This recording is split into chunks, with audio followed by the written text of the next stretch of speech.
आप हमें कुछ मत पूछे साहेब, मी तुमच्या पाया पडते। हे बघा काकी, घाबरू नका साहेब, यहाँ के लोग भगवान से भी नहीं डरते। अगर हम कुछ बोलेंगे तो मेरे बेटे की तरह मेरे पति को लाश बनाकर पेट पेट लटका देंगे साहब। आपके पति है कहाँ? मैं तुझे पाया पड़ते साहब, आप कुछ मत पूछिए, हमें हमारे हाल पे छोड़ दो साहब, काही विचार नका।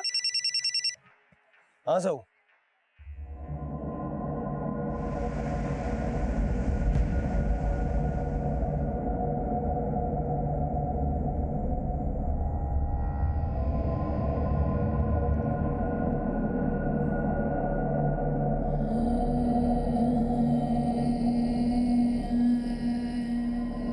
उतारो बॉडी को।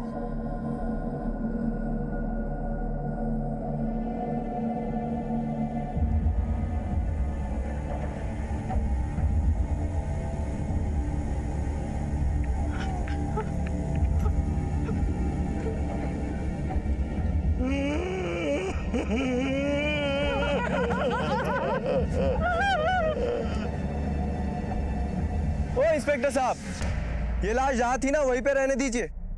प्रभात मोर्चा को अगर पता चल गया ना तो एक गोविंद के जात वालों का जीना मुश्किल हो जाएगा। जीना मुश्किल तो तेरे प्रभात और उसके मोर्चे के आतंकियों का हम करेंगे। 8 महीने से ये बॉडी यहाँ लटक रही थी, किसी ने पुलिस को सूचित नहीं किया। प्रभात भाव के खिलाफ जाने की किसी में हिम्मत नहीं है यहाँ पे। अब अगर किसी ने यहाँ लॉ एंड ऑर्डर के साथ खिलवाड़ किया ना तो बचेगा नहीं। बॉडी को पोस्टमार्टम के लिए भेजो और कोई रास्ते में आए तो उसको अरेस्ट करो। सर। चला रे।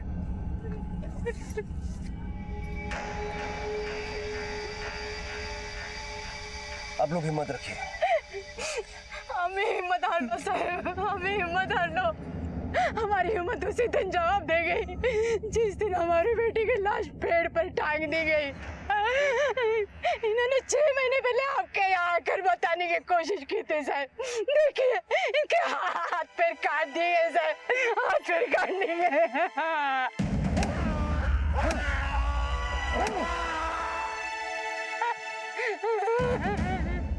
देखिए हमें सब कुछ खुल के बताइए, डरिए मत।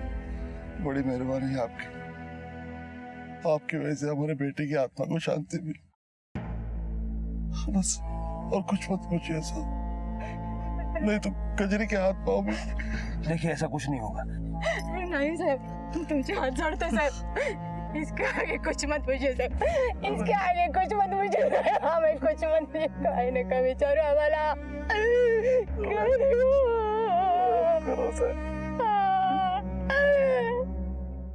पिछले 8 महीनों से प्रभात मोर्चा के लोगों ने इस गांव में आतंक फैला है। सुनने में आया है कि इस गिरोह के लोग रात को अपने मुंह पे सफेद कपड़ा और चश्मा लगा के अपनी वारदातों को अंजाम देते हैं। लेकिन गोविंद की हत्या के अलावा और किसी की हत्या की बात सामने नहीं आई। ना ही इंदु, माधव और सचिन की तरह कोई गुमशुदा हुआ है। जिन भी घटनाओं के बारे में पता चला है वो गुंडागर्दी या धमकी से रिलेटेड है। लेकिन साहब मुझे लगता है कि सचिन, इंदु और माधव गुमशुदा नहीं है, बल्कि उनकी भी हत्या हुई है। और ये प्रभात जिस बिल में छुप के बैठा है ना, उसकी खबर सूरज पाटिल और दिगान पाटिल को जरूर है। इनके कॉल रिकॉर्ड से करो और पिछले 8 महीनों की इनकी सारी एक्टिविटीज चेक करो। हो सर। हाँ लोखंडे बोला। ठीक है, मला SMS कर। फिर इस प्रभात के माँ बाप के बारे में पता चला है गोविंद की मौत के बाद वो पुणे शिफ्ट हो गए थे।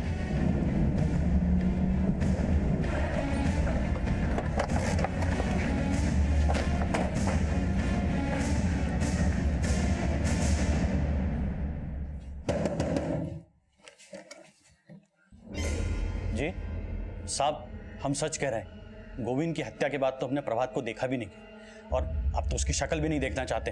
क्यों? उसके कारण तो हमारा सिर शर्म से झुक गया। हमने प्रभात को यह शिक्षा दी थी कि जाति के आधार पर छोटा बड़ा नहीं देखना, पर उसके किस्से सुन सुन के तो हम अपने आप को कोसने लगे हैं। हमने ये भी सुना कि गोविंद को मारने के बाद प्रभात कविता को लेकर। हमने प्रभात को ही नहीं देखा तो कविता के बारे में क्या बताएंगे आपको? मुझे लगता है ये लोग ढोंग कर रहे हैं। पुलिस की इन्वॉल्वमेंट को देख के हो सकता है प्रभात ने इन्हें अलर्ट कर दिया हो और ये प्रभात की पढ़ाई पट्टी बोल रहा हूँ। इनके कॉल रिकॉर्ड्स भी निकालो और नजर रखो, प्रभात और कविता इनके टच में हो सकते हैं। तो चांसेस तो ये भी है कि कविता के पेरेंट्स भी प्रभात या कविता के टच में हो। बात करनी पड़ेगी उनसे। प्रभातला बघितलंय का? हाँ बघितलंय ना। आखिरी बार कब देखा? काफी टाइम हुआ देखे, लेकिन एक बात तो सच है साहब, इस कविता ने हमें शर्मिंदा कर दिया था। किसी दूसरे जाति के लड़के के साथ भाग रही थी वो, लेकिन इस प्रभात ने हमारी लाज रख ली है, अपने साथ वो उसे लेके भागा है। लगता है प्रभात को प्रभात भाऊ बनाने में आप ही का हाथ है, क्योंकि वो आपकी बेटी से इश्क कर बैठा। हाँ, अब प्रभात हमारा हीरो है, लेकिन हमने कभी हिंसा को बढ़ावा नहीं दिया साहब। तो किसने दिया? दिगंत पाटिल और उसके बेटे ने? नहीं, अब ये हमें कैसे पता चलेगा? पता आपको सब है, लेकिन आपकी और आपकी जात वालों की बुद्धि पर भेदभाव का ही नहीं, षड्यंत्र का कोहरा रचा हुआ है। और जब ये कोहरा छटेगा ना, तो प्रभात के पीछे खड़े हुए सारे चेहरे साफ हो जाएंगे। प्रभात की जात वाले उसको अपनी ढाल समझते हैं, लेकिन वो खुद भी उसकी ढाल बने हुए हैं। अब ये प्रभात मोर्चा चलाने के लिए उसने लोग बाहर से तो इंपोर्ट किए नहीं होंगे।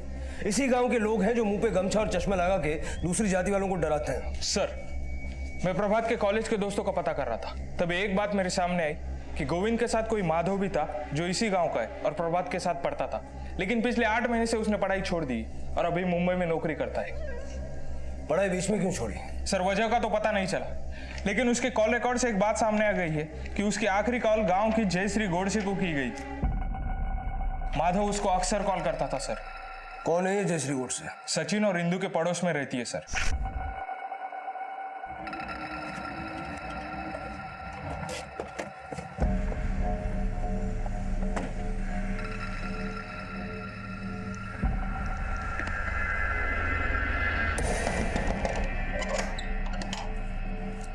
जी साहब। जयश्री गोडसे यहीं रहती है?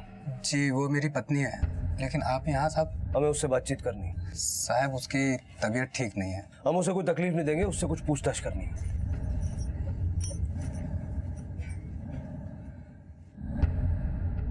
तकलीफ देने के लिए माफी चाहता हूँ, लेकिन हमें बस ये जानना था कि सचिन और उसके परिवार के गायब होने से पहले माधव ने आपको फोन किया था। क्या बात हुई थी आपकी उससे? साहिब, इंदु मौसी ने माधव को मेरा नंबर दे रखा था। कभी कभी उनका फ़ोन नहीं लगता ना, तो माधव मुझे फ़ोन करके मैसेज भिजवाता था। उस रात क्या मैसेज दिया था उसने? वो साहिब, उसने बोला कि आई को बोलना कि मेरे को फ़ोन करे। तो ये मैसेज आपने उनको दिया? हाँ साहिब। मतलब तब तक प्रभात मोर्चा ने अटैक नहीं किया था? अच्छा ये बताइए, आप तो दूसरी जात वाली है ना, तो इस तरह रोज रोज उनके घर जाके मैसेज देने में आपको खराब नहीं लगा? साहिब, ऊपर वाले ने केवल 2 ही जात बनाई है, औरत और मर्द। मतलब आप जात पात में नहीं मानती? साहब, जात पात तो हमने नहीं, हमारे पूर्वजों की दी हुई परंपरा है। और साहब, हमें नहीं पता है कि उस रात सचिन और उसके घर वालों के साथ क्या हुआ। वैसे आपको इतनी चोट कैसे आई? साहिब, वो मैं गिर गई थी।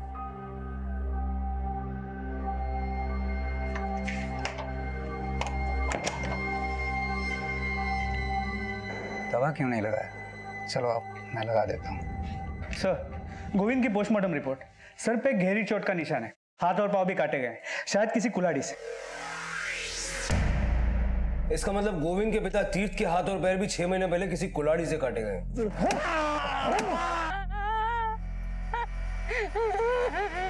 सर, वो तीर्थ ही है जिसने इन प्रभात मोर्चा वालों को करीब से देखा है। अगर वो बयान देने के लिए मान जाए तो शायद हम उन तक पहुंच सकते हैं। मैं गोविंद के परिवार से बात करने की कोशिश करता हूँ। तुम ये पता लगाओ, गांव में किस किस के पास सफेद गमछा, चश्मा और कुल्हाड़ी है। इन 3 चीजों का कॉम्बिनेशन जिसके पास है, उससे हमें प्रभात मोर्चा के बारे में कोई ना कोई क्लू डेफिनेटली मिलेगा। हो सर। पुलिस की इन्वॉल्वमेंट के बाद आखिरकार गोविंद की लाश को उसकी हत्या के 8 महीने बाद चिता नसीब हुई।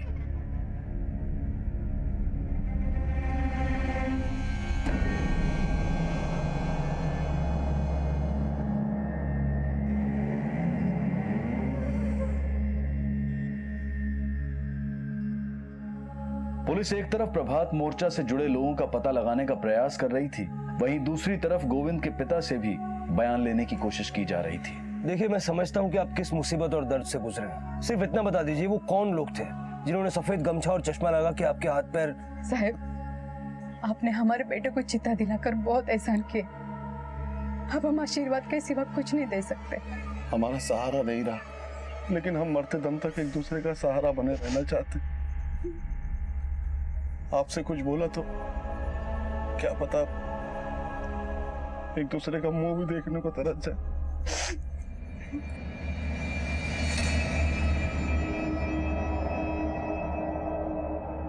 प्रभात भाव के रहते हुए हमारी जाति परंपरा से कोई भी छेड़खानी नहीं कर सकता है, क्योंकि प्रभात भाव हमारे मसीहा ही नहीं बल्कि क्या हो रहा है यहाँ पे? अच्छा, तो यहाँ होती है प्रभात मोर्चा की भर्ती, और ये भर्ती तुम करते हो? अरे नहीं नहीं साहब, ऐसा नहीं है। तो यहाँ क्या मुफ्त में प्रवचन दे रहे थे? अरे साहब, ये हमारे गांव की चौपाल है, हम लोग तो यहाँ रोज ही आते हैं, और भाव ने यहाँ पर अपनी फोटो लगा दी तो हम उसको हटा थोड़े ना सकते हैं। प्रभात आता है यहाँ पे? हाँ साहब, कभी कभी। तुमने देखा है उसे? हाँ साहब, देखा है, लेकिन यहाँ नहीं। फिर कहाँ? साहब, गांव की सड़क के पास देखा है। नमस्कार भाव। आखिरी बार कब देखा था? साहब काफी दिन हो गए, और मैंने अकेले ही थोड़ी ना देखा है, पूरे गांव वालों ने देखा है साहब। तुम में से किस किसने देखा है उसे? अरे साहब, एक थोड़ी ना है, आप सबसे पूछ लो। प्रभात भाव हमारे लिए हीरो हैं, हम सभी के लिए मसीहा है। एक क्रिमिनल तुम लोगों के लिए हीरो है? मेरे लिए ही नहीं, सब बोलते हैं, क्योंकि भाव से सब डरते हैं साहब। मैंने खुद अपनी आंखों से देखा है साहब। एक हट्टा कट्टा दूसरी जात वाला पहलवान आदमी हमारी जात वाले को पीट रहा था।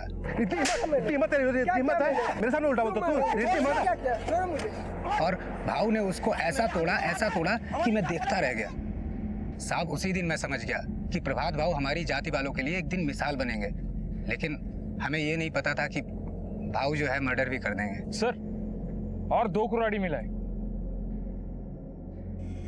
चलो।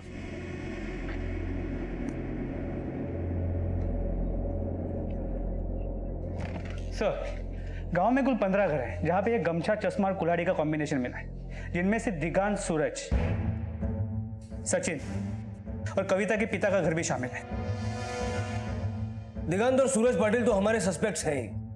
कविता के बाप का भी गोविंद को मारने का मोटिव हो सकता है।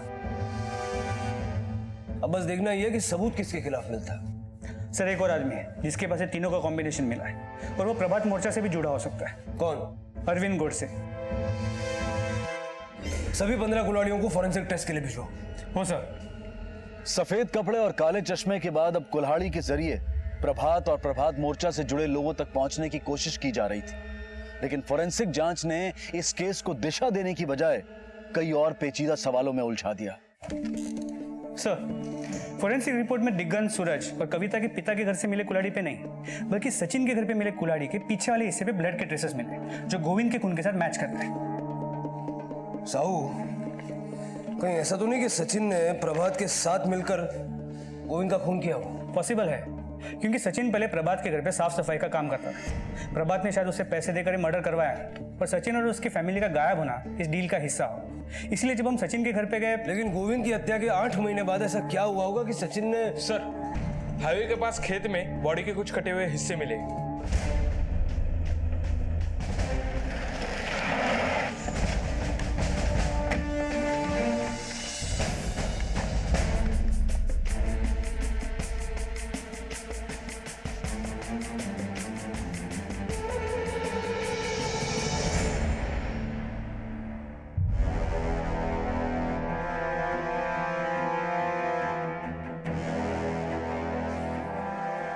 सर, बॉडी काफी सड़ चुकी है, बदन के हर हिस्से को अलग अलग करके फेंका गया, पर सर के हिस्से को देख के लगता है कि ये बॉडी सचिन और इंदु की है, और ये खेत प्रभात का है।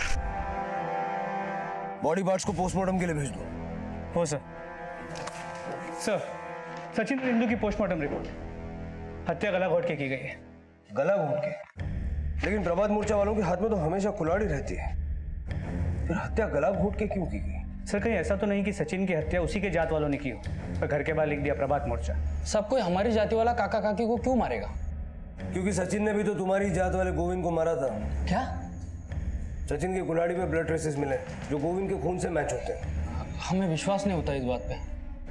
तुम्हारी जाति वाला कोई ऐसा है जो सचिन का एराज जान गया हो और जिसके चलते उसका सचिन से झगड़ा हुआ हो? माफ करें साहब, लेकिन मुझे बिल्कुल भी ऐसा नहीं लग रहा है कि कोई हमारी जात वाला काका को मारेगा। अगर समझो काका को मार भी दिया तो काकी को क्यों मारेगा? सचिन और इंदु की हत्या के तार अभी तक प्रभात मोर्चा से जोड़कर देखे तो जा रहे थे, लेकिन पुलिस प्रभात और प्रभात मोर्चा से जुड़े तार नहीं जोड़ पाई थी। माधव की लाश ना मिलने पर पुलिस इन हत्याओं में किसी दूसरे एंगल की संभावना को भी खंगालना चाहती थी, और माधव से जुड़े खुलासों ने इन संभावनाओं में भी संदेह की कई तस्वीरें खड़ी कर दी। सर, माधव के मुंबई वापस पहुंचने के बारे में कुछ पता नहीं चला, लेकिन उसके कॉल रिकॉर्ड्स और सोशल नेटवर्किंग साइट के मैसेजेस को पढ़ने से पता चला है उसके और जयश्री गोडसे के बीच में अफेयर चल रहा था। दोनों के मैसेजेस और मेल्स पढ़ के ऐसे लगता है कि गोविंद के मर्डर के पहले माधव खुद मुंबई नहीं गया, बल्कि उसे गाँव से निकाला गया। और सचिन भी माधव और जयश्री के अफेयर के खिलाफ था। मतलब बाप और बेटे के बीच जयश्री भी तकरार की एक वजह थी।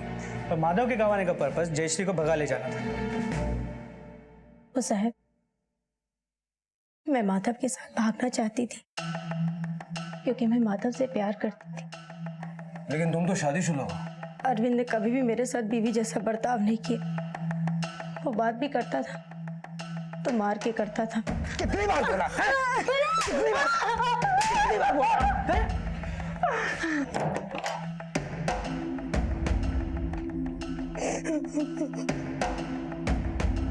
उसके अत्याचारों से मैं तंग आ गई थी साहब, लेकिन माधव ने मुझे सांत्वना ही नहीं बल्कि अरविंद को छोड़ने का साहस भी दिया। 9 महीने पहले अरविंद को मेरे और माधव के बारे में पता चल गया और उसने सूरज के साथ मिलकर माधव को बहुत पीटा और ये शर्त रखी कि माधव ये गांव छोड़कर चला जाए। सचिन काका ने माधव को मुंबई भेज दिया, लेकिन मैं और माधव मैसेज और फोन पे बात करते रहे और फिर उस रात जब माधव मुझे लेने वापस गांव लौटा तो हमें फिर से अलग कर दिया गया। मतलब उस रात अरविंद के कहने पर सूरज ने माधव की पिटाई। साहब, अगर मेरी बीवी को कोई भगाने की कोशिश करेगा तो उसे सबक तो सिखाना पड़ेगा ना। तो तू उसे जान से मार देगा? साहब, मैंने किसी को जान से नहीं मारा है। तूने सिर्फ उसी को नहीं, सूरज के साथ मिलके उसके आई बाबा को भी मारा है। साहब, मैं मानता हूँ कि माधव के साथ मेरी दुश्मनी थी, लेकिन मैंने किसी को जान से नहीं मारा है। तुझे कैसे पता चला कि माधव गाँव वापस लौट रहा है? साहब, वो सचिन दिगांत काका के यहाँ बोलने आया था कि उसने माधव को गाँव वापस बुलाया क्योंकि वो लोग कुछ दिन के लिए उसके साथ मुंबई जा रहे हैं। मैंने सचिन को अच्छी तरीके से बोला था कि गाँव वापस नहीं आएगा माधव, अच्छी तरीके से उसको होल दी। समझा था ना अपने बेटे को गांव में नहीं घुसने देना, समझा। अरे ये ऐसे मानने वाले नहीं है जब तक उनका ऐसे नहीं समझाएगा। दोबारा तेरा बेटा अगर गांव में घुसा ना, इतना मारूंगा, समझ में आया? गलती हो गई सर। और जब मैं बस स्टॉप पे माधव को सीधा करने के लिए गया तो पता चला वो जयश्री को भगाने के लिए आया है। तो उस रात माधव के साथ उसके आई बाबा को भी अरविंद ने मार दिया? नहीं साहब, उस रात तो अरविंद मुझे यहाँ घर लेकर आया था और अगली सुबह तक साहब वो मेरे साथ जातियां करता रहा। उस रात अरविंद कैसे उनको मार सकता है? तूने नहीं तो सूरज ने उनको खत्म किया होगा। सूरज ऐसा नहीं कर सकता है क्योंकि जब मैं जयश्री को लेकर घर पे पहुंचा तब उसका फोन आया। उसने मुझे फोन पे बताया कि उसने माधव को बहुत पीटा है और वापसी की बस पे चढ़ा दिया है और फिर सूरज वहां से अपनी आइटम के पास चला गया। ये सूरज शादीशुदा होने के बावजूद बाहर चक्कर चला रहा है। साहब, वो कुंवारा है, उसकी शादी नहीं हुई है। क्या? हाँ शायद।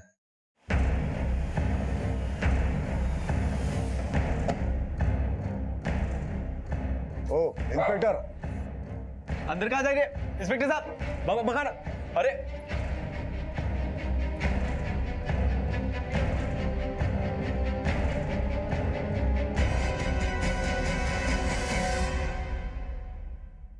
घबराओ मत कविता, सब सच बताओ, क्या हुआ था?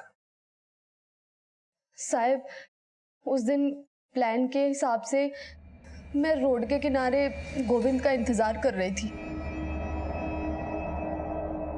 क्या हेलो, कहाँ है तू? कितनी देर से इंतजार कर रही हूँ तेरा।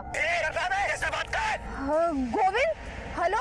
ऐसा लगा जैसे गोविंद को किसी ने मारा और पीछे से प्रभात की आवाज आई। इससे पहले मैं गोविंद को दोबारा फोन करती, वहां पे सूरज आ गया और वो जबरदस्ती मुझे अपने घर लेके गया। मुझे नहीं रहना तेरे साथ। सूरज ने पहले बोला कि वो मेरे आई बाबा को लाएगा, फिर बाद में बोला कि प्रभात गोविंद को मार के भाग गया। तो तुमने मान लिया कि प्रभात ने गोविंद? नहीं साहब, प्रभात गोविंद को नहीं मार सकता। प्रभात ये जात पात में विश्वास नहीं रखता था, यहाँ तक कि हमारे भागने का इंतजाम भी प्रभात ने किया था। गोविंद को किसी और ने मारा साहब। प्रभात तो खुद उसे बचाना चाहता था, मैंने उसकी आवाज सुनी थी फोन पे। Hello Govind, hello. तुम्हें क्या लगता है ये सब सूरज के इशारे पे हुआ है? मुझे कुछ समझ नहीं आ रहा है, लेकिन प्रभात गोविंद को नहीं मार सकता। कविता, तुम पिछले 8-9 महीनों से वहां रह रही हो। दिगंत या सूरज पाटिल के बारे में कोई भी ऐसी बात जानती हो जो हमें गोविंद के मर्डर या प्रभात मोर्चा की असलियत तक जाने में मदद करे? साहब, एक बात अजीब सी है, मैंने सूरज को कई बार एक सफेद गमछे और काले चश्मे में घर में आते जाते देखा था। एक मिनट ठाकुर सिंह अंदर जाके देखो। नहीं एक मिनट गमछा गोगल नहीं, ये जो मिले वहां से लेके आओ। आप हमारे घर में क्या ढूंढ रहे हो?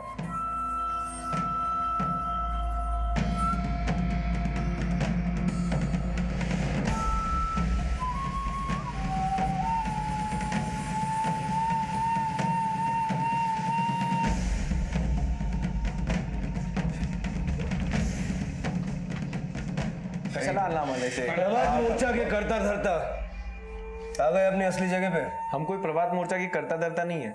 प्रभात मोर्चा प्रभात का है, हमारा उससे कोई लेना देना नहीं है। तुझे क्या लगता है रे, तेरे ऐसा बोलने से हम मान लेंगे कि प्रभात जिंदा है? प्रभात जिंदा ही नहीं, अमर है और हमेशा रहेगा। उसी ने गोविंद को मारा है। कविता अपना बयान दे चुकी है कि तूने उसका अपहरण किया। अब छोटे साहब और बड़े साहब सब यही रहेंगे।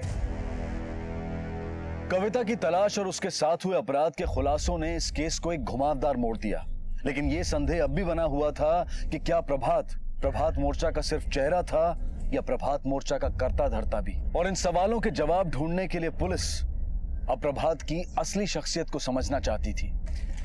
सर, प्रभात के पिता के बाद से अब भी ऐसा लगता है कि उन्हें प्रभात के बारे में कुछ नहीं पता। और दूसरी ओर गोविंद के माँ बाप सूरज और दिगंत का नाम सुनते ही कुछ भी बोलने से मना कर रहे हैं। लेकिन साहब वो बोले या ना बोले, प्रभात मोर्चा दिगंत और सूरज पाटिल ही चला रहे। लेकिन सर, सूरज और दिगंत ने तो कभी नहीं कहा कि उन्होंने प्रभात को देखा है। ये दावा तो अरविंद का है। साहू कहीं ऐसा तो नहीं कि अफवाह उड़ाने वाला और प्रभात मोर्चा चलाने वाला?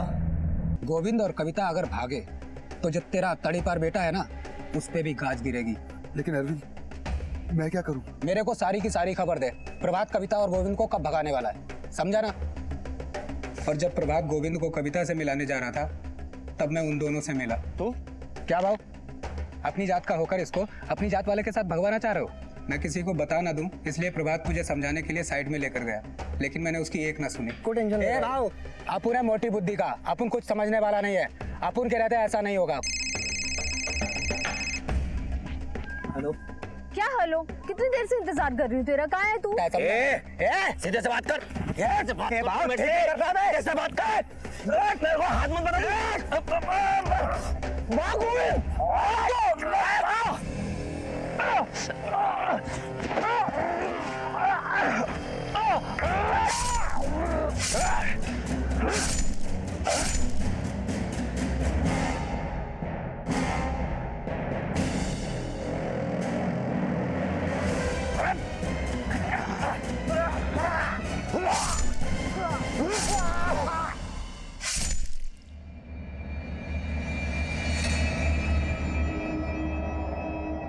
उसके बाद तुमने गोविंद की बॉडी कैसे काटी?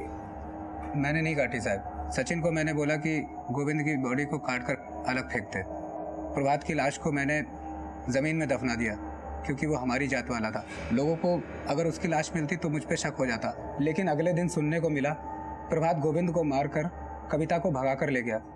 सच्चाई क्या थी ये मैं जानता था। मैंने उसका फायदा उठाया। लोगों की नज़रों में प्रभात को जिंदा रखने के लिए प्रभात को देखे जाने की झूठी खबर फैलाई और प्रभात मोर्चा का निर्माण किया ताकि इसकी आड़ में माधव की जात वालों से बदला ले सकूं। और आखिरकार तूने माधव से बदला ले ही लिया, उसके आई बाबा को भी मार दिया। नहीं साहब, मैंने सिर्फ गोविंद और प्रभात को मारा। माधव और उसके आई बाबा को किसने मारा मैं नहीं जानता हूँ। मैं खुद हैरान था कि सचिन के घर पे प्रभात मोर्चा किसने लिखा।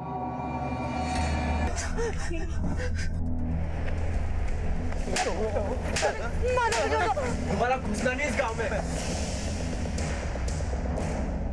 सचिन काका बड़ा शान आदमी था साहब। हमारे दादा की पूरी जमीन अकेला हड़पना चाहता था साहब, जिसमें हमारी स्वर्गीय पिताजी का भी हिस्सा था। वो लोग जमीन बेच के अपनी बीवी बच्चे के साथ मुंबई भाग जाने वाले थे साहब। ये हमें पता चल गया, इसलिए पूरी प्लानिंग के साथ हम बस स्टॉप पे गए थे उस दिन। और जैसे ही बस चालू हो गई हम चढ़ गए उसमें। साहब हम माधव को बोले कि उसे डिस्पेंसरी ले जा रहे और खेत में ले जाके मार दिया साहब। हम कहाँ जा रहे हैं? कहाँ जा रहे हैं हम? कहाँ जा रहे हैं साले? कहाँ जा रहे हैं हम? कहाँ जा रहे हैं हम? हाँ, पकड़ साले को, पकड़ साले को।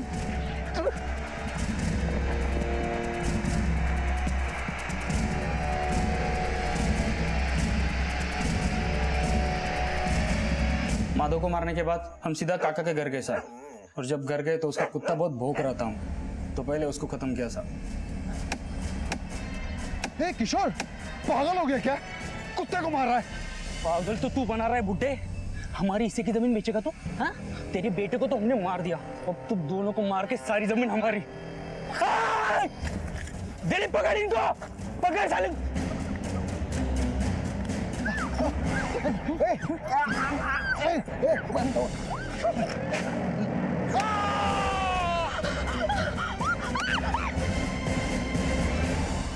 अब क्या करना है?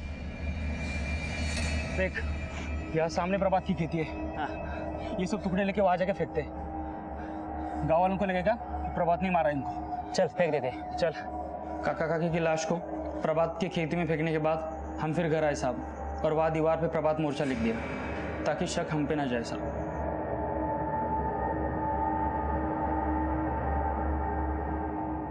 दिलीप और किशोर भी प्रभात मोर्चे का नाम इस्तेमाल करके अपने अपराध से बचना चाहते थे, लेकिन उनकी होशियारी खुद उन पर ही भारी पड़ गई। प्रभात का नाम इस्तेमाल करके जिन अपराधों को आधार दिया गया था, वो सवाल खड़ा करते हैं कि हमारा समाज आज भी जात पात और न जाने कितने तरह के भेदभावों में बटा हुआ है। इंसान की पहचान उसके कर्मों से की जानी चाहिए। धर्म और जाति के आधार पर किसी को छोटा या बड़ा समझना अनैतिक ही नहीं, अमानवीय भी है। इसी विचार के साथ अब मैं अनूप सोनी आपसे विदा लेता हूं। फिर मुलाकात होगी अगले एपिसोड में जुर्म की एक और कहानी के साथ। तब तक अपना और अपने परिवार का ख्याल रखें और देखते रहें क्राइम पेट्रोल डायल 100। सबक एक को सीख हम सबको। जय हिंद।